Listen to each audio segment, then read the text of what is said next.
You're listening to the Behind the Cover podcast. Today's episode is brought to you by Shure, the premier choice for affordable, durable, and exceptional sounding microphones. With almost a century of microphone design legacy, Shure is committed to delivering immersive sound experiences that resonate with professionals and enthusiasts alike. Whether it's audio production, podcasting, live performances, conferencing, or any form of content creation, Shure is your go-to brand for high-stakes moments, offering reliability and excellence in sound.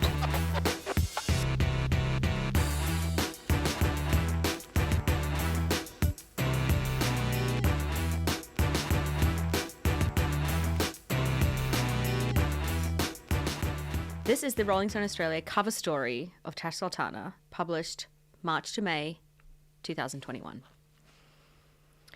When Tash Sultana checks into a hotel on tour and is filling out the necessary details, they tick doctor or professor. They enjoy it when the staff address them like this, but they don't do it for cheap thrills. I've always felt fluid, Sultana says of their gender. I find it really strange that we address people by Mr., Miss, and Mrs. Why does it matter about a female marital status, but not a man's? What's the fucking point? I don't get it. It's the day after Sultana's sold-out show at Sydney's Hordern Pavilion. The crowd would never have known that after 5 weeks of stamina-building rehearsals, which ran for 6 hours straight, Sultana developed laryngitis and was struggling to even speak beforehand. Management team discussions soon turned to cancellation strategies and how they might break the news to the lucky 1,000 fans who nabbed a ticket to the November show. Tash Sultana usually sells out venues 3 times the size, and COVID-19 restrictions for limited capacity sent some rushing across borders to attend. Dressed that night in black pants and a long, baggy black t-shirt, Tash Sultana didn't even reveal they were sick until way past the hour mark. Their long, sandy hair waterfalled down their back as they careened across the stage. They launched effortlessly into the technical multi-genre patchwork of psych rock and lo-fi blues that make up their music catalogue. Sultana weaved between instruments, as if holding back wasn't an option, stopping at the 4-channel loop pedals and jumping onto stage rises, where the guitar solos looked as behemoth as they sounded. The instruments, freighted in from Melbourne, weighed 2 tons collectively and were placed with arduous precision at Sultana's loop station, which they'd spent the last 2 years building. 4 weeks before the show, Sultana had announced it would be their last show as the now overused epithet, one-person band. 2021 would bring with it a new record and an entirely new stage performance, complete with 3 other touring band members from Perth who will jump on stage for half of each set. It was the end of an era. When Tash Sultana meets me the following day at their co-manager David Ash's place in Coogee, they enter the room with quiet efficiency. Their fiancée Jamie takes a seat as Sultana commands the room without even trying. Wearing a black Brixton Know Your Right snapback and a Hard Rock Cafe Orlando cut-off singlet with long denim shorts and white lace-ups, it takes all of 60 seconds for them to pick up the nearest guitar, their co-manager's Capri Orange Fender Telecaster. Moments later, when the topic arises, they launch into an anecdote about the time their dad fell backwards while bowling. Sultana throws their right arm forward, then up, impersonating him getting stuck in the finger inserts. It's the tail end of a year bound by bushfires and a decade-defining pandemic for the city. And now, as we sit outside on the patio at the back of the apartment building, it has been engulfed in a heatwave. It's the hottest ever Sydney November on record. But Sultana seems entirely unperturbed. Right now, they're speaking about how they've always been gender non-conforming. I don't care if people say they and them. I just don't like being referred to as miss or ma'am or queen or woman because I don't feel that way. I just feel person. That's it, they nod. And when I look at other people, I look at them the same, that we all have the same capabilities. Around 5 years ago, they did actually tell their fans about their gender with a Facebook status update, but quickly deleted the post. The emotional armor needed to have that discussion with your inner circle, let alone the entire world, takes time to build. There's just some stuff that's unnecessary to post when it can just be personal, they say. They affirm their gender in many ways, from the way they dress to the way they only wear makeup when they feel like it. Today is not one of those days. In 2019, they affirmed their authentic selves by changing their name officially by deed poll to Taj Hendrik Sultana. The name popped up on our Zoom call earlier in the month. Society is what makes people not truly themselves. Sultana offers short, sharp hand gestures to emphasize certain words. Whether it be politics or religion, it makes people have these arguments for falling outside of that spectrum, which is really silly because some people are born and they don't want to wear girls' clothes, but they don't want to wear boys' clothes. But sometimes they might want to, and sometimes they might not want to wear any clothes. I just think it's outdated and it's dumb. Tash Sultana raises a logical point. More people are beginning to question whether gender norms are archaic societal constructs that need re-examining. Many are wondering why these rigid roles need to be maintained in our modern society, and have highlighted how oppressive it can be when people are narrowly confined by the conventions of the past. In any case, physical appearance isn't important to Tash Sultana. Granted, they treat their body like a temple, embarking on a 3-hour ritual before each show: water therapy, steaming, light therapy, meditation, essential oils, drinking Chinese herbs. They're even sipping on herbs from a reusable stainless steel bottle as we speak. It's more that bodies don't signify any meaning to them outside of the physical experience on Earth. At the height of their success right now, having just passed 1 billion streams for their music, following sold-out dates all over the world, and on the eve of the presentation of 2 double platinum plaques for 2017's breakout single Jungle and the 2016 release Notion EP, Sultana confesses that they feel insecure sometimes. Even now, following a sold-out show in Sydney the night before, they ask me multiple times whether I think the fans enjoyed it. They listen intently when I recall how people were jumping up and down in their COVID-safe seats. Given it was Sultana's first show since February last year, the longest they had gone without playing a gig since the age of 13, a few post-show validation nerves are natural. But Sultana has just come out of the other side of months of COVID-induced insecurity. You see, Sultana feels at home in a world of back-to-back touring and hustling. For the last 4 years, if they weren't in the studio, their calendar was carefully constructed.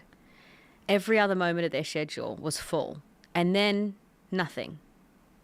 I felt like I just fell off the face of the earth after this massive tour where I was just so burnt out, and I was just being really, really sensitive and sad, Sultana admits. I just didn't realize that I'd spent so much time inside my own head. I felt like I wasn't being believed in anymore. This vulnerable feeling of erasure was always going to be catharized on their second album, Terra Firma, released last month. You can hear Sultana's unpacking of it on the track Maybe You've Changed. Why don't you believe in me no more? Sultana sings over a swelling melody that grows like the goosebumps you get. The song, which has since caught the eye of a few sync managers, was a career turning point. Sultana realized it wasn't actually the fans who had stopped believing. I didn't believe in me anymore, Sultana confesses.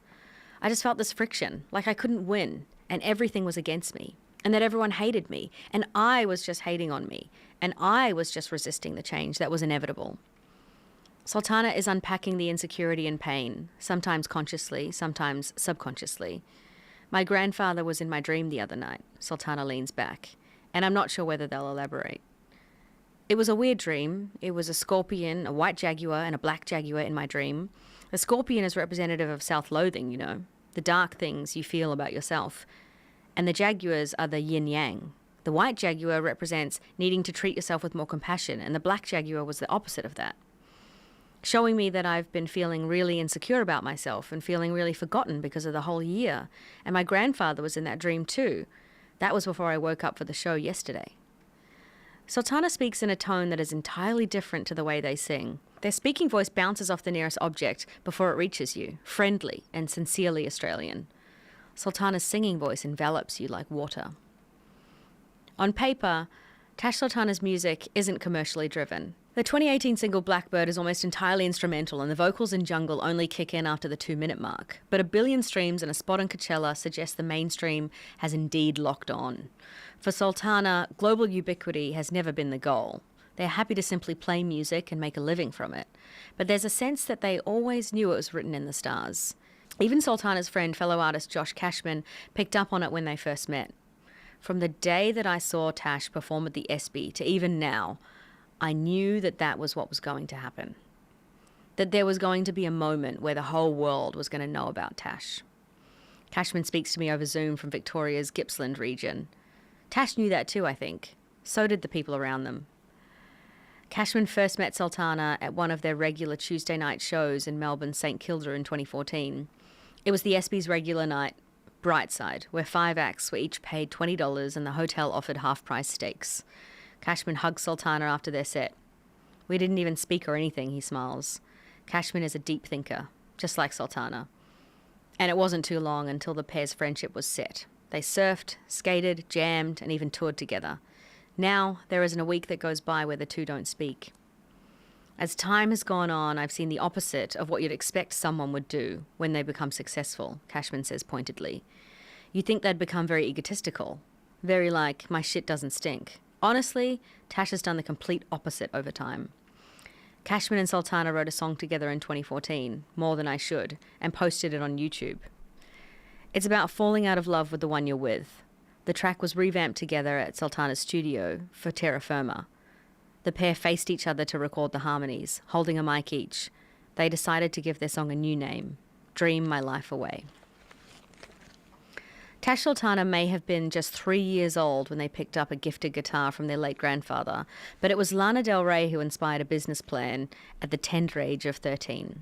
Lana Del Rey got her start playing every single open mic night that would have her in America, back when she was a teenage Lizzie Grant.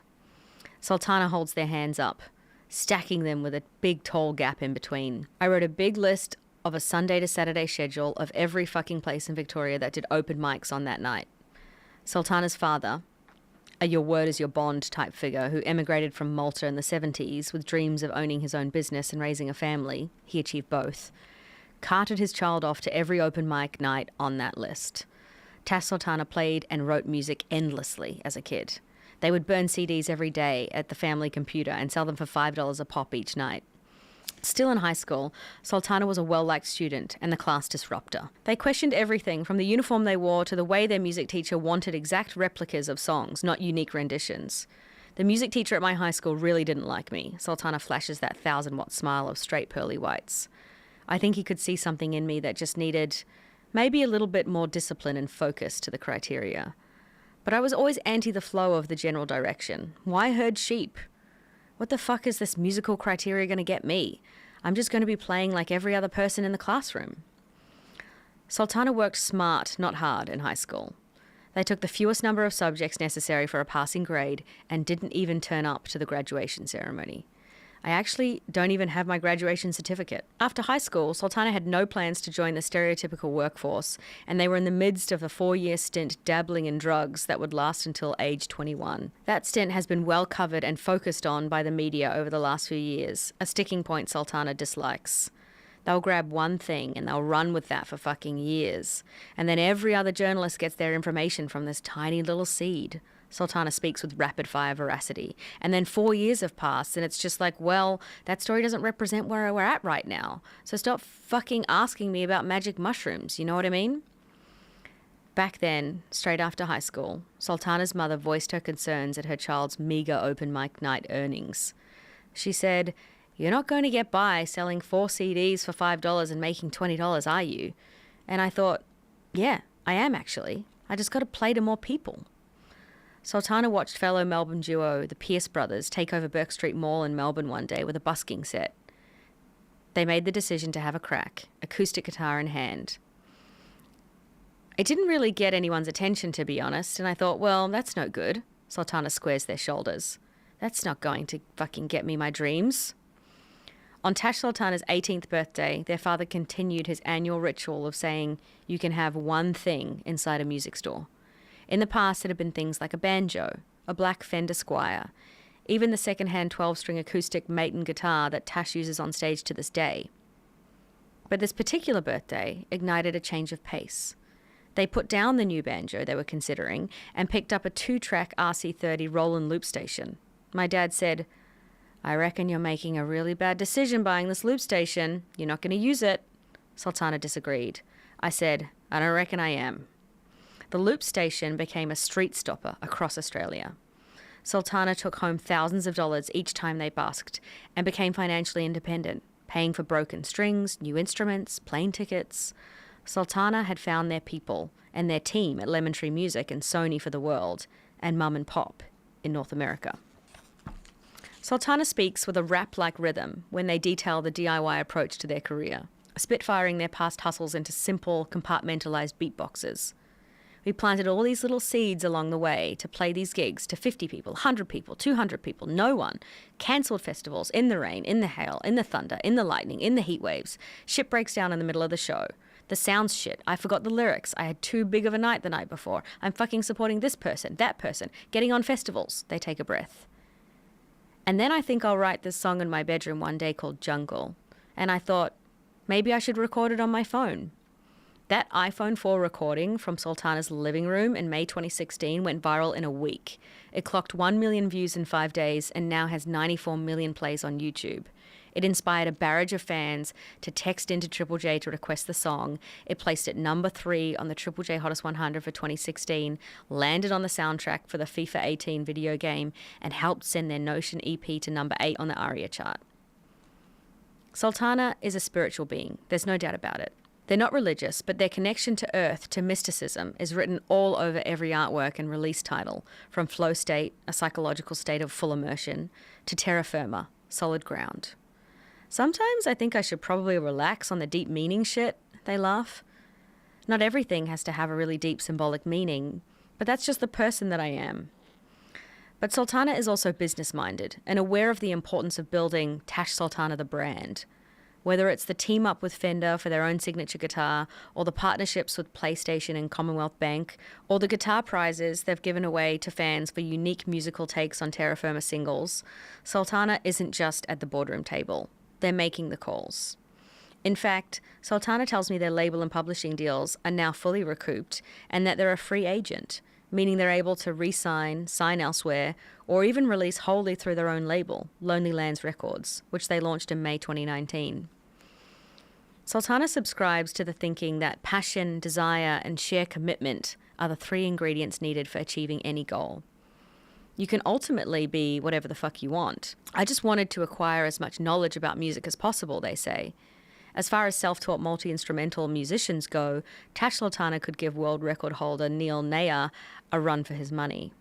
Sultana plays over a dozen instruments, writes and records almost autonomously, and they're not a hit chaser, with the exception of one song.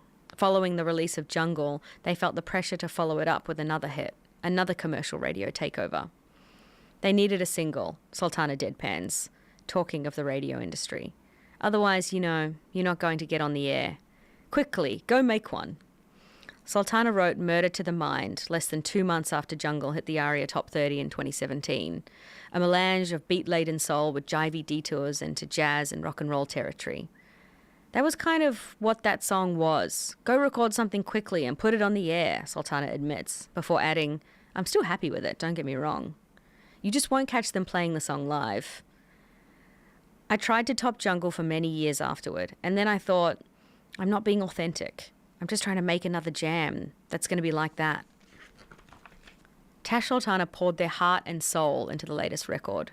Finished in 200 days in Sultana's own bespoke Melbourne studio in the middle of August last year, they worked tirelessly, sometimes 6 days a week, on Terra Firma. They enlisted flow state engineer Richard Stolz as their right-hand man for mix engineering, along with just a handful of co-writers. Josh Kashman on the aforementioned Dream Life Away, Dan Hume and Matt Corby on Pretty Lady, Crop Circles, Beyond the Pine and Greed, and high school friend Jerome Farah on Willow Tree. It's brand new territory for Tash Sultana, who single-handedly composed, arranged, performed, and executive produced every track on their debut album. All I want to do is collabs with people, they say, eyes lighting up. I love it.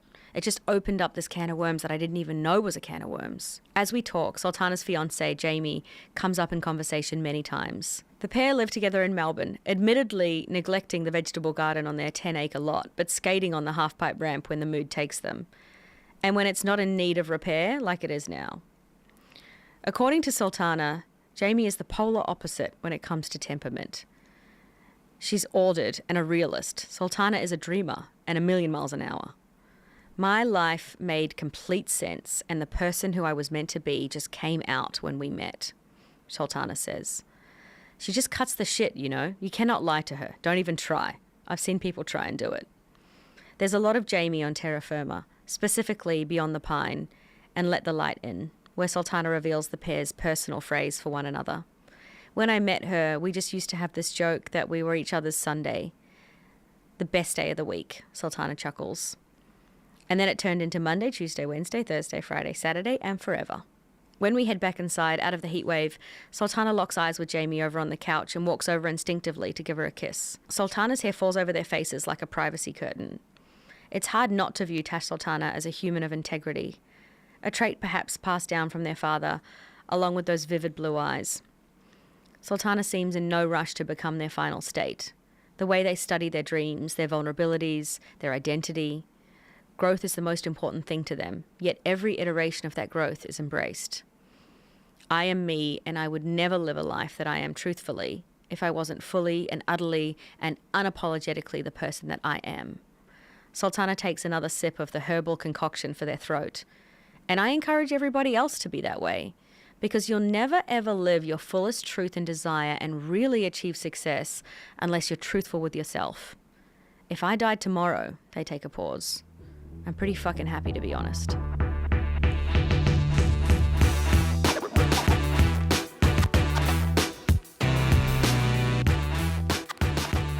Keeping it loose with Tash Sultana. Let's do this. So I feel like this cover story, like most cover stories, is like a time capsule, right? It's a time capsule of where you were at in 2021.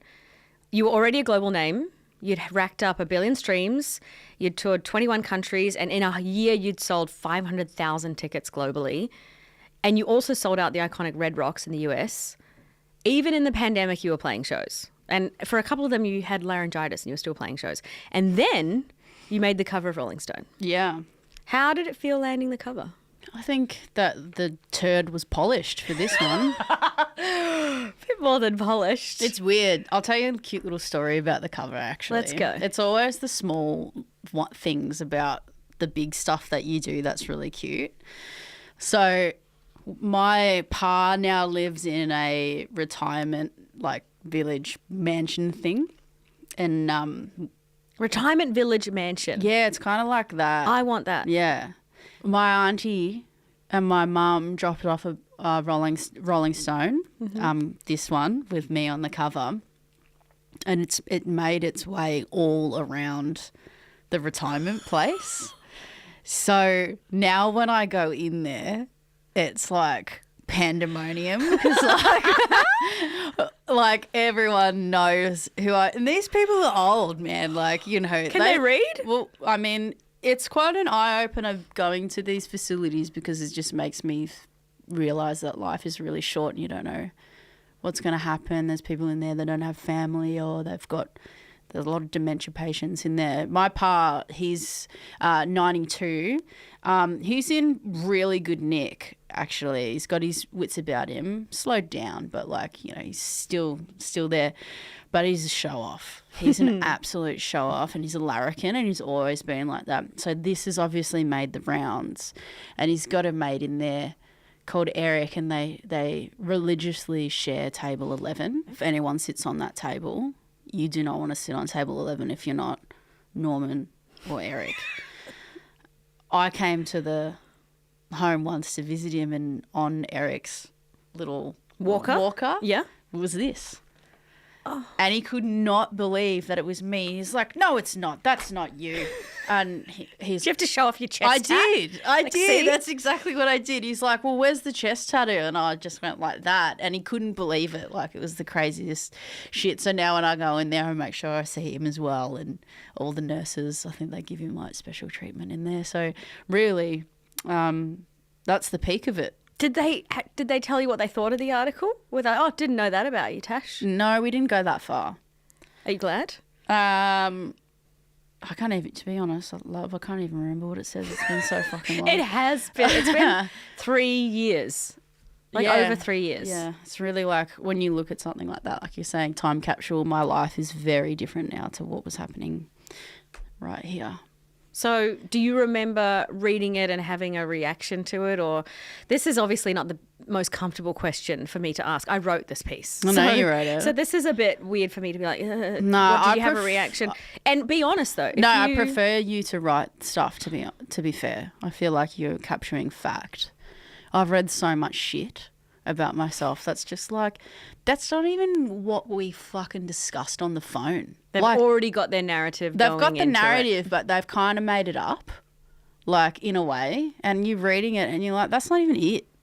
I think the thing that annoys me the most is when people don't, for any artist, respect their current accolades. Because I have all worked incredibly hard to get to where we have. So it's being referenced properly and in a current way. So interesting. I was chatting to Michelle Williams of Destiny's Child because she did a cover, and that was her thing too. She was saying, look, write what you like, but be factually correct. I know. That's her one thing that she asks. Yeah, and that like pisses me off to the nth degree, is reading something that's gone to print or just, digital press that's gone everywhere and it's not even right. And then all journalists piggyback off the back of that. And it just goes everywhere. And, like, once it's out in the press, like, it takes so long to change that narrative across the board because your audience don't adapt or move on as fast as you do. Why would they? They're not you. But fuck, like, there's journalists I'd never give the time of day to that I've worked with before. You probably know them. We won't mention them. You know who you are.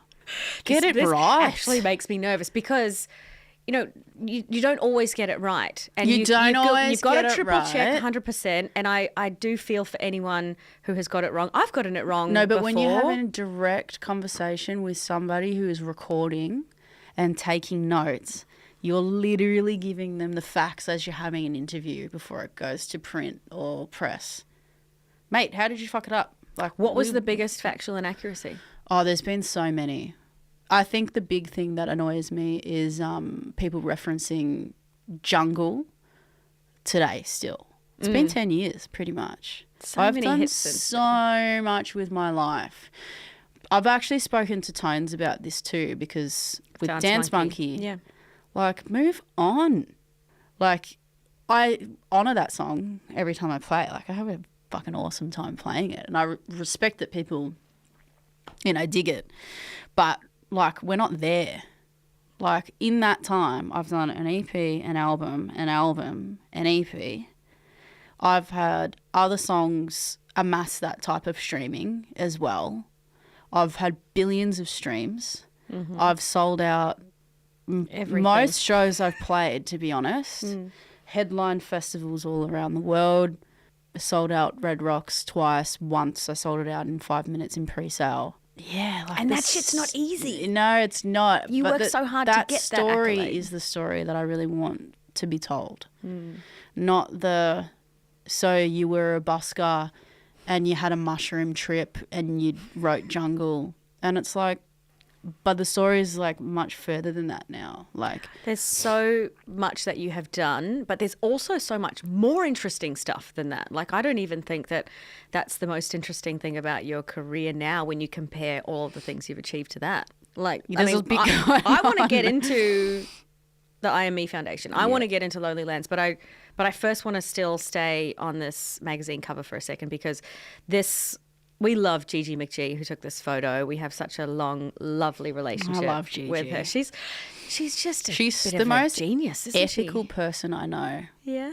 Honestly, she is. Like, I'm trying to encourage her to steal something from Woolworths just to, like, get a bit of edge going, Like, steal, for God's sake, steal a fucking grape or something. She doesn't get her thrill from that, though. No, like, she's just so ethical. It's insane. Like, we're doing a shoot in there and the fucking smoke alarm fell off the ceiling. She dead set, I'm not even joking, had an electrician come, like, immediately to fix that. And it was like 1 a.m. You know who would love hearing that? She was just like, nah, I can't continue in here unless, everything's to spec. And it is. Every single shoot we do is literally to spec, where I'm kind of like bullying her into just doing something slightly amiss or illegal. But she won't do it. No. And that's probably why people work with her. And you know who would love hearing that? Our creative director of this magazine, Katie Taylor, who's around. Yeah. Because she's the same. She's a stickler for She's a OH&S. stickler. Yeah. She's a stickler. Tell us about this photo shoot and what it was like on the day. Because we kept it a very small crew. Yeah. As Talk always. us through the day. I don't like a lot of people on set. If you don't need to be there, then you're not going to be there. I'm exactly the same in the studio I've gone to sessions and shoots and stuff where there's entourage upon entourage. I'm not for that. I think it's distracting. I don't appreciate Klingons. I feel like you can spot them so fucking easily as well. The wallflowers. They're not even wallflowers. They're just like way more obvious than that. Well, it's scary when you're in a session and there's people like that. Yeah, because they might be after a credit. Well, yeah, I've been to so many that, like, unless someone specifically asks me to do something or have some input, I'm not going to have the conversation about points. Come on, it's a fucking joke. Just because you sat there rolling up spliffs doesn't mean you get points on writing, you know? It's That's crazy. not going to get past Tash Sultana. You are going to call that shit out. It won't get past me Also because it you won't can do be their in the job. room. It won't happen. Anyway. And you can do anything they could do. You produce. How many instruments do you play now? Look, I don't know. 50? I don't know. I don't know. Like, this is where I come to with that is I'm a multi-instrumentalist, but a lot of other people also are as well. And anyone really can be, because it's just about practice and commitment. So anyone can decide that they're going to start anything ever. It's just about sticking to it. So with the guitar, that was home base, and then I thought, I'll have a little fuck around on the keys and I'll have a little fuck around on X, Y, and Z, and it's just turned into what it's done. And I'm really techie, and like we designed my own loop station, and I'm having conversations with other companies about how we can advance music technology. Amazing. I can't give away too much of that because it's an early conversation, but that's my jam, doing that stuff. Like I'm techie. I've always been a bit like that too. I just like to learn. And if you're pushing yourself to learn and develop in that way, then you're going to get really far. Like, it's gotten me so fucking far to ask the extra questions and not take no for an answer and just go below the surface with things. And you put in the hours too. I put in the hours. Yeah. I think that's the difference between you and someone who has the drive and passion for it is you will, like, even for your shows, you do 6-hour rehearsals for your shows? I can do. It depends what's coming up, really. But I'll just rehearse until like the crew literally fucking drop dead. I've fixed that a bit because I was like, I'm wearing them out a bit. So I do more stuff before pre-prod kicks off alone in the studio. So like when I'm rehearsing in the studio with my session players and all that, I don't have any crew in there. I manage all of that. Like, I'm the fucking drum tech, the bass tech, the guitar tech, the keys tech. You know, everyone's got their own packs. I mix it from my phone over the network onto my console. Like, there's so many little ways that anyone can literally utilize the technologies there to use it. And I got shown that from, other crew members, and yeah, why can't I learn what they're doing? So I have. I feel like you were destined to become this multi-business owner, CEO that you are now. I envisioned the path that I'm at. So we can all, we're all talking about manifestation and whatnot, but the way that I think about that is manifestation is kind of like having goals and having passion and commitment towards paving the path to your goal point. So here's your goals and manifestation. We can see the vision, we can see the outcome. Work backwards. So that's what I've done a lot of the time is I've looked at someone or something and gone, okay, they've gotten here. Let's work backwards from that point. And I like to zoom out and look at how everything spiderwebs into one another. So that's what I've done with Lonely Lands Enterprises. It's a charity because I wanted to give back. It's time to, really move the dial on this level of success, and also, you got a social status that comes with all that. If you're not doing something big, then you're kind of wasting your time. So there's IME, which is the charity.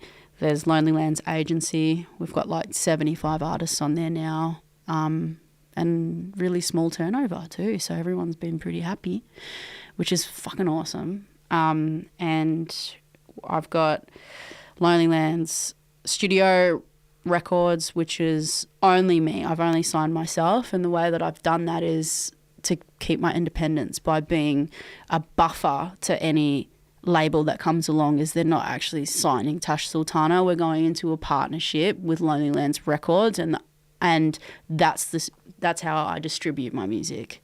So Tash Sultana is the artist, but Lonely Lands Records is the label that's partnered with, Sony or whatever, and we distro the music for a short-term license. So I've been independent my whole career, and I actually think that you decide what you want to be. If you want to be a pop star, that's going to be really hard to be independent. It is. You need that marketing, all those relationships that you don't have. It's so much back scratching. It's crazy. Like the music industry. Collaborations are key. The music industry is literally the fucking Wild West. There is cowboy after cowboy in here, and everyone's making up the rules. And it is a lot of like, if you do this for my artist, I'll do that for you there. Even the major labels, the cowboys making up the rules? I think so. Crowned cowboys at points. There's really genuine people in the industry too, which I've found plenty of. And, those are the ones that are going to have long careers, because they're the ones that are genuinely here to move the dial and hate the politics just as much as I do. But it's that is the reason why I haven't been seen in the industry for a long time, is because I don't want to play the game.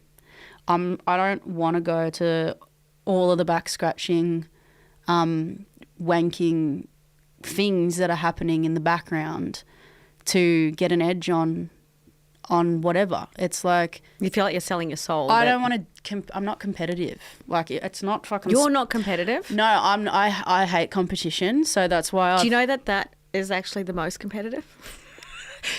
Being okay, so I have this thing where I feel like I'm not competitive. Yeah. And then this pro soccer player told me that's the most competitive thing that you could say. It's like, I would rather not compete if I don't know that I'm going to win. No, so that's not really my thought around it. It's, I don't want to have to compete because I'm not in a race with what I'm doing. Time will tell the story because I'm putting in the effort. So that's why I've decided that I'm just going to take my ideas and put them over there and focus on them over here. It's almost like not fitting in a way. So in high school, I didn't really fit in with a specific group. I was kind of a bit of a drifter. And in that, I made really good relationships with a lot of people, which made my network really great, right? That's kind of what I'm like as a musician and as a business person, is I'm over here building my empire, which I've been building for a very long time, which is actually starting to like take proper global shape. And that's all I was doing the whole time. I wasn't trying to fit in. I was like just looking at the stuff that I don't really like and doing the complete opposite. Like, I don't have a genre in my music. It's a little bit of everything. So I never fit in with that label or that agency or that, group or that festival there or the folk scene over there or the, the soul scene over. I'd never fit in. So I just thought, well, I'm not going to try, because anytime I ever try to do that thing, it just never worked in any capacity of my life. So that's when I just thought, well, I'm just going to do this how I want to do it over there. And then it's just kind of done that over time, which is really sick. It's genius, actually, because you're saying, I don't really want to play the game. I don't really see myself as being part of these corporate spaces. No. I'll create my own spaces, but I will collaborate with these other spaces. That's exactly So you're right. not ostracizing yourself from the game. You're playing your own game. Yep. And utilizing them when you need. Yep. Pretty much. So smart. Label, studio, agency, they're the big ones. Beverage company. And then I've got, obviously, invested in a lot of stuff, which is boring for this podcast, so we won't go there. No, I find this interesting because what I think fans probably don't realize about you right now is that This is quite a change of pace for you. Normally, this time of year, you're touring the globe. You're selling out, the biggest venues around the world right now. But you've said, no, I really want to work on the IME Foundation. I really want to work on Lonely Lands Enterprises. Yeah. How are you finding the change of pace? I love it. It's exactly what I needed because, I don't, behind the scenes, I never put all my eggs in one basket, and I never have, which is the reason for spreading all these different avenues out, which I encourage anyone ever to do. Spread it all out because you just don't know what's going to happen. The big eye-opener was COVID, obviously, when that shut down, and it was like, well, I'm a live touring artist and now I can't tour and I've got no money coming in, and I am not connected to my fans, and I just bought this house and now I've got a fucking mortgage and I can't go and work, and what the hell am I going to do? We got staff to pay and blah, blah, blah. We're all in, similar situations, and not just talking for me, but it just made me think of the importance of not like gambling in the one area pretty much. Well, musician's the hardest. That's clear. Yeah, live touring is literally gambling because you're gambling on the chance that people want to come to the show, and like every tour reflects completely differently, and I just don't want to have that pressure on myself at the moment with all of the stuff that goes into touring, which is, promoters and selling tickets and traveling and being away from home and crew and politics and just all that shit that goes along with it. I need a break, and it enables me to have the time that I didn't have to spend with my partner and hang out with my friends and go camping and see my family, and also focus on other areas of business that I know need period of dedication to build up teams that push those companies forward. So that's at the point we're at right now, is some of them have very developed teams and some of them are in building phase, and that's the key time to be putting those things together. So that's what's happening now. What's your relationship like with money now? Because obviously you're earning a lot more than you were when you started out. I can't believe we're talking about money right now. Okay. Can you give me some advice though? Because when you're talking about diversifying your money, I'm like, oh God, I have never, ever spoken directly about money. We can go there. We can go there. But, as if we wouldn't. Maybe this is a little bit of the way that things are going at the moment. Okay, well, let's go there. Yeah. What is your relationship like with money now? You're in obviously a very different position from when you first started. Yep. Is all of that money going into Lonely Lands Enterprises and the investments, or are you being a bit more, I don't know. I've effectively created my own banking system within my own funds by, utilising different trusts, entities, companies, so on and so forth. So there's obviously avenues of where I make my money, which is X, Y, Z. And then I've got property, I've got investments, I think a way to grow your wealth would be to stick to your interests. So with investing, I'm investing in things that I see a benefit for in the future. So like majorly renewable energy. I don't invest in things that I'm not passionate about. Like I would never go and invest in like coal mining and that type of shit. I invest a lot in health and music development, wave technology for surf parks. You love surfing. Love surfing, that type of thing. And I just try to look at that small window of opportunity that comes along before other people inevitably rip it off. Because someone's done it first. And you're all over that. You're very involved in the operations of Lonely Lands Enterprises, and you're very across where all of your money and investments are, or do you have someone handle it for you? I have teams of people that handle everything, but my head is across absolutely everything. Nice. There's a big team of people that work in all areas of my life, for agents, management, staff that we've got on for different companies, and then all the stuff for IME is all volunteer, which is really cool. So What kind of boss are you? actually, if you want to apply for a grant, we're open. So I want to talk about IME in a moment, but what kind of boss are you? Are you hiring? Are you firing? Are you doing the tough talks? I don't do you do whips? Works in progress? No. I don't shit on people. I don't even know how you would say it. I'm not a tough talker. I think I like to just get on the same level as somebody else so that we can talk it out. I find that you get a lot further that way. I think if you know, this is not in business, but just in a personal sense. If you've done me wrong, you'll know. Oh, I like that. You're clear. You're transparent. I'm very clear, or you will never hear from me again. I think we've talked about this before as well. Yeah, I've not changed. You do me wrong, you'll know. Yeah. You'll know. And it might be just because we do not talk anymore. Yeah, like some people have just tried to pull some fucking shit on me, eh? Tones and I was telling me the same thing about how she's she's doing renovations in her house, and suddenly instead of $3,000, it's $30,000 because it's Tones and I. You know what? I've got a similar problem right now. You know who you are. You need. It sounds messed up, but is the fix that you need someone else to have those conversations for you so that they don't know that it's Tash Sultana?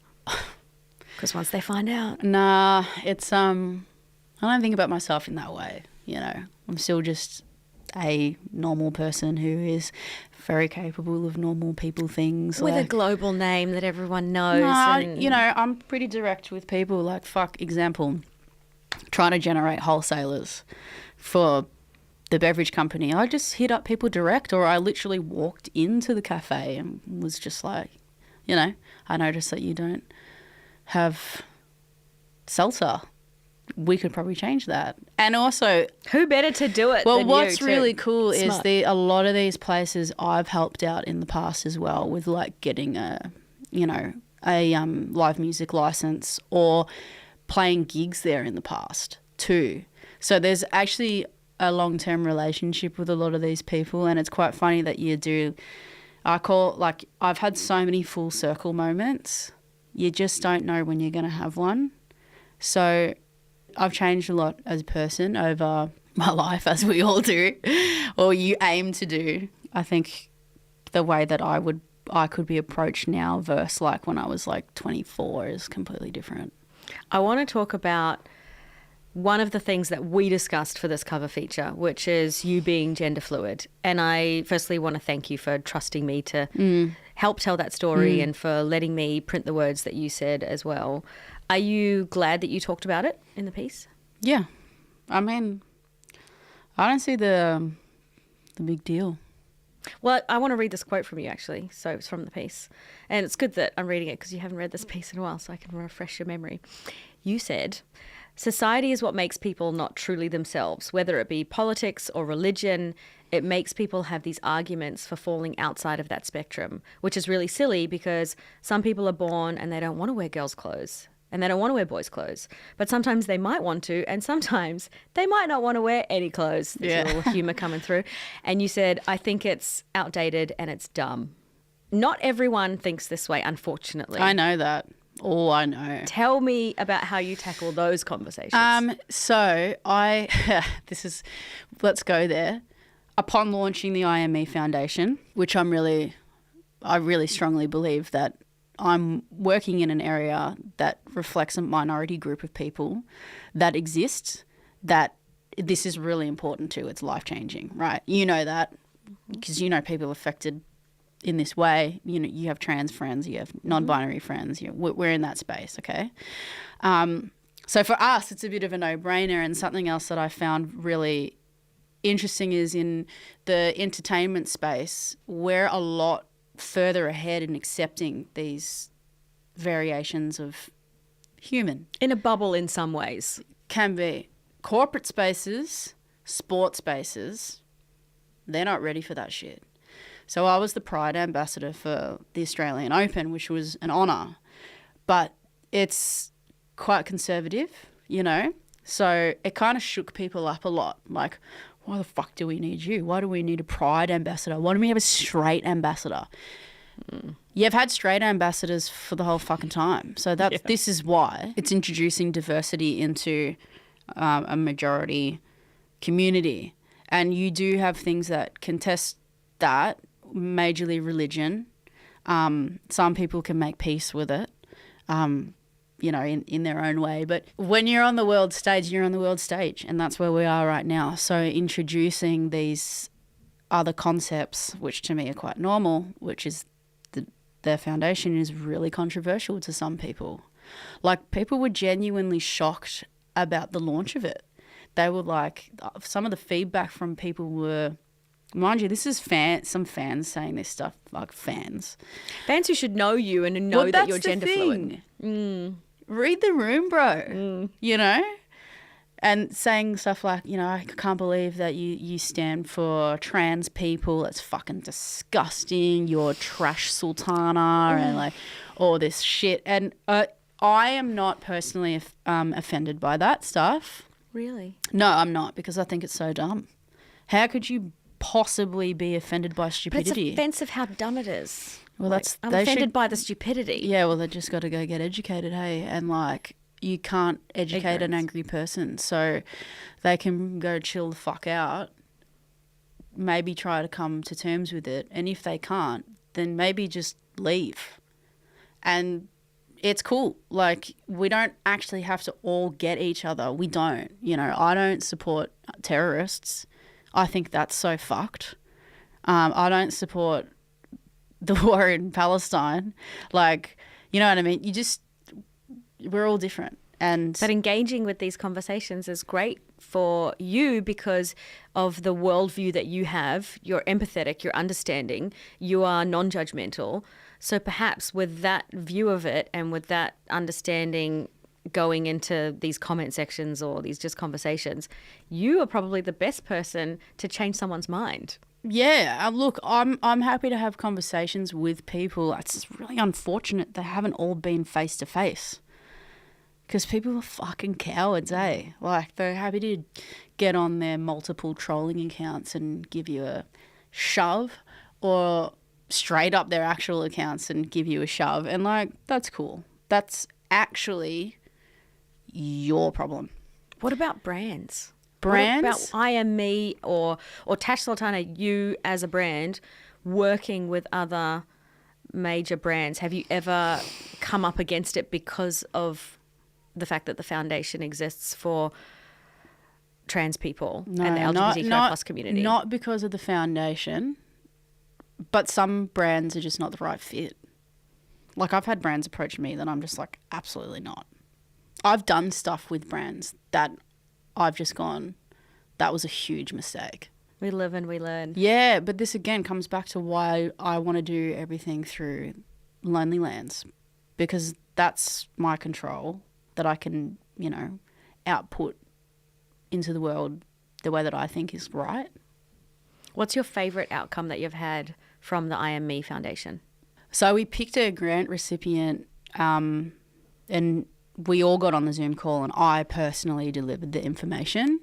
Then it just changes people's life, like. And the grant was for them to have access to gender-affirming surgery? Yes. Yeah. Beautiful. And I get that it's controversial for people that just don't understand that. They're like, why would you support this? Blah, blah, blah, blah, blah. You're not going to get it because you don't need it. It's not necessary to your development. So I would say that the best way to have those conversations is with someone who is affected by it. Mm. Go and speak to the LGBTQIA plus community. Go and talk to a trans person who's in this transitional phase where they might be going female to male and they don't want to be female passing anymore because it's detrimental to their identity. Like, we all have the right to identity, and this is what a huge part of our culture is right now, is how we're identifying ourselves and how other people identify us. I tried to be unlabeled because, I'm kind of a bit of whatever. But it's moving things massively, whether you support it or not. I don't really give a shit. Mm. I love that we titled our cover feature I Am Tash Sultana and the charity is called IME. Do you know I didn't even put that together? You didn't? No. Oh, there was a part of me that thought, I wonder if I inspired them. No, I didn't even realise that. Because you also did a campaign with New Balance. Yeah. And their tagline was I Am Tash Sultana. And I was like, I wonder if I inspired that. Maybe not. Didn't even realise it. Maybe I'm reading too deep into things. Or maybe it's just because I actually am. How about the fact that I fucking am? Actually, it might be me. All right, Tash. What's the next music project? What are you working on? Don't know. I'm not making music right now. Is that I have no weird? plans to go on tour anytime soon. I'm not making any music right now. I am renovating my studio, which kind of affects the whole music making situation. So I did this thing. So my last EP was called Sugar because I was actually on medication. So the way that I kind of viewed medication was that it was like artificial happiness. So that whole project was kind of me being medicated. What's the medication? What was the medication? For ADHD. Oh, cool. Cool. You know, I needed it to be like that at that time. It was really crucial to me to surrender to the science, which I was always against, which I'm definitely not going to shame people for because, you know, I went through it and I didn't talk about it at the time, but that's ultimately what that project was. Now I've cut my medication for the purpose of pretty much raw dogging the next music project because I want my full range of feeling back. Yeah. Does that scare you? No, I'm ready for it. I want to tap in a way that I couldn't quite get to when I was medicated, which was honestly what I needed at the time because I was just emotionally out of control, internally out of control. So that was really, really good because it was stabilizing for when I needed it. But now, I've just opened up the lid. So that's the whole point. The next project is that I've cut everything. So that's what you I've mean even when cut you say... sugar. I've cut sugar too. Nice. That's the toughest one. It's in everything. No, it's in your sauces. It's in everything. So I'm being really sugar conscious. Cut the meds. And then I'm just going in like that. Studio's getting renovated. I'm getting pretty fucking antsy about creating. It was an exercise to get myself to a specific level of boredom where I questioned my whole existence and questioned my whole life. Blank slate thinking. It's not blank slate. It's fucking chaotic as shit. Oh, really? Yeah. Get myself to that point of like an addict needing a fix. So I was like, the musician needs to go create. Which is a technique that a lot of people use is they don't touch anything for a long time to get themselves to that level of like crazy where they've just got to let it all out. So I'm just applying a little bit of a different exercise to the next project, which honestly I hope gets me my next set of goals really. Which are? In all personal. My goals in the past have always been like it would be nice to be recognised as a global artist in Australia, which I don't feel like this country really does recognise me in that way. I think it's because I've spent a lot of time overseas, not so much here. Tall poppy syndrome? No, I've just been absent, you know. Okay. Oh, and that, yeah, definitely. I've just been absent in this country for touring and all of it. But you've been flying the flag for us. And that's what I think the tall poppy syndrome doesn't understand is when artists are exporting themselves and taking our stories and our sounds overseas, it's doing so with the Australian spirit. So. And I love Australians overseas. I reckon I've gotten my foot in the door on a lot of shit just on the basis that I am Australian. Just because of the accent. Some of that. It's great. Yeah, and maybe that I've got the knack of talking myself in and out of anything. You do have a gift of the gab. Good skill. But if I'm in a jam, I'd want to be with you. I reckon you could talk us out of it. Corporate fighter, let's go. Okay, can we frickin' talk about this? Yeah. Why do you want to fight me? I reckon that we would raise a lot of money. You do, but... I just reckon that I could... Why do you want to smash my face No, in? it's not about that. It's about we could do corporate fighter. We're pretty much... Would you say we're pretty much same height, same weight? I'm 5'11" I'm 5'2". I say I'm 5'3", but I'm just under 5. I'm under 5'2". Okay. We've been through this. We're probably similar build, I reckon. Yeah. Yeah, but you are stronger. I just can tell. Well, let's go. Oh, man. We would raise so much money for the charity beating the shit out of one another. Oh, I don't want a facial reconstruction. We all know a doctor. Oh, God. In the wrong way. It scares the shit out of me. No. I love boxing. I do it once a week, though. I do it for fun. I do it to burn calories. I do it so I can have that extra dessert. It is for fun. You're fully geared up. Like, it's not, going in and killing each other. It's amateur rules. You've got the... How often do you box? I don't. That's what I'm saying. We should do it. And yet you're this confident. That makes me even more nervous. No, it's about raising money for the charity. But also I think we'd have a good game with each other. How many rounds? I think there's 3 rounds. Fuck, how long are they? I think they're 2 minutes a round. Oh, no, 30 seconds a round. 30 seconds a round? 30 seconds a round, and 3 they're rounds. 3 rounds? 3 rounds. Well, I could just try and avoid you for 30 seconds. Whoever wants to fight me, if you're 5'2" and 50 kilos and you want to verse me in Corporate Fighter to raise money for the IME Foundation, let's fucking go. Yes, and please come in and do that so that I don't have to. Come on. I'll write about so it. Good. Maybe we should just do an arm wrestle beforehand. You want to do one now? Just see. Yep. Okay. All right. Let's go. Oh, fuck. This is not this table. Jack it off. It's not going to be big enough. Wait, do I have to come down here as well? Yeah. All right, we need the mic just in case you say something profound. Okay. Hang on. Wait, what's this leg thing? Do I do that too? Yeah, do it if you want to. Okay. Elbow on table, go. 3, 2, 1, go. Oh. This is manipulation. That was a strategy. You let me win. As you can see, Poppy is stronger than me, so she would qualify for Corporate Fighter. I feel like that's she also you're a did shark. write this article.